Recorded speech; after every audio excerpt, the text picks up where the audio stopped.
क्या हो अगर इस धरती का सबसे बड़ा देश यह डिसाइड कर लेता है कि अब उसे और जमीन और पावर चाहिए। इसके लिए वो सिंपली एक देश पर हमला करके उसे कब्जाने की कोशिश करेगा।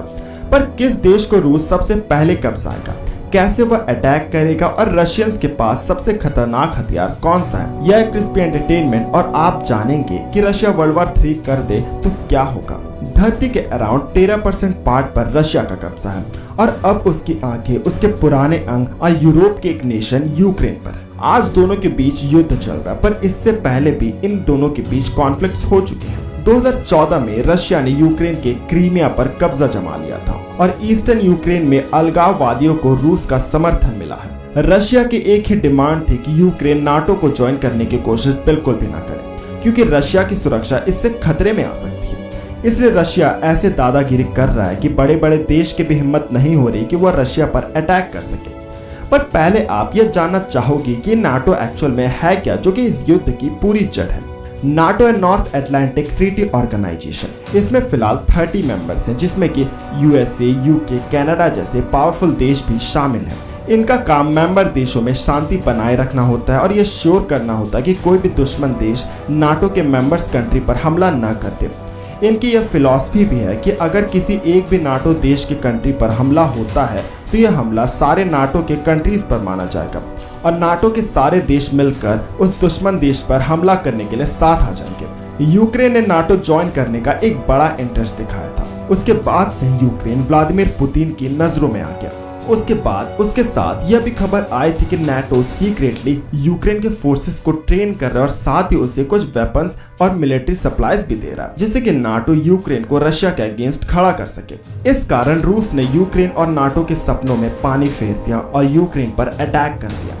रशिया की मिलिट्री एनुअली अराउंड $42 बिलियन खर्च करती है। इससे यह पता चलता है कि रशिया को अपनी आर्मी और वेपन से खेलना कितना पसंद है। रशिया की आर्मी में रिजर्व और एक्टिव फोर्सेस को मिलाकर 35 लाख फोर्सेस हैं और टैंक्स तो 13,000 की संख्या को क्रॉस कर देती हैं। इतने सारे टैंक दुनिया के किसी भी देश में नहीं है। वही रूस के पास 27,000 आर्मर्ड फाइटिंग व्हीकल्स है, साथ ही इसके पास 4,465 आर्टिलरी गन्स के साथ इन सभी चीजों पर यह रैंक 1 पर खड़ा है। और मेन चीज है न्यूक्लियर बॉम्ब। इसमें भी रशिया 6,257 न्यूक्लियर बॉम्ब के साथ रैंक 1 पर काबिज है। इन न्यूक्लियर बॉम्ब्स को रूस एयरक्राफ्ट, सबमरीन, मिसाइल सब जगह से लॉन्च कर सकता है। रशिया अगर किसी भी देश को अटैक करे तो वह डेफिनेटली कभी भी जमीन से लड़ाई शुरू नहीं करेगा। पहले वो अपने एयरफोर्स की मदद से दुश्मन देश के सारे air defence system, power supply, railway सबको तबाह कर देगा, जिससे कि पूरी देश की इकोनॉमी ठप पड़ जाए। वही रशिया के नेवी के कंपैरिजन में कोई भी देश नहीं है। उसके न्यूक्लियर पावर्ड सबमरीन्स अगर किसी भी जगह पर खड़ी भी हो जाती हैं तो उसे उड़ाने की हिम्मत अमेरिका तक में भी नहीं है। रशिया के अटैक से नेटो कंट्रीज उसमें कई सारे इकोनॉमिक सैंक्शंस लगाकर रशिया की इकोनॉमी को बर्बाद करने की कोशिश करेंगे, क्योंकि रूस के सामने डायरेक्टली लड़ाई के लिए खड़ा हो जाना यह हिम्मत किसी भी देश में नहीं है।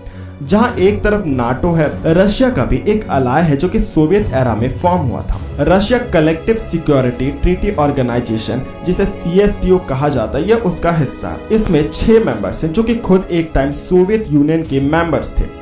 साथ ही क्यूबा भी रूस का मित्र है और अगर यूएसए की मिट्टी पर हमला करना चाहेगा तो क्यूबा उसका एक मेन मोहरा होगा। और अगर उसे यूक्रेन जैसे देश पर हमला करना होगा तो वह कैसे करेगा, यह तो आपने युद्ध में देख ही लिया होगा। पूरे देश को तबाह करके रशिया का कोई फायदा नहीं है। वह जस्ट अपना फायदा उस देश के नेचुरल रिसोर्स और पॉलिटिकल कंट्रोल से कमा लेगा। रशिया बस उस देश में इतना ही अटैक करेगा जिससे कि उसका वहां पर फायदा निकल जाए। और वर्ल्ड वॉर 3 अगर होगा तो वह नाटो वर्सेस रूस ही होगा, जिससे कि फ्यूचर में चाइना ज्वाइन कर सकता है।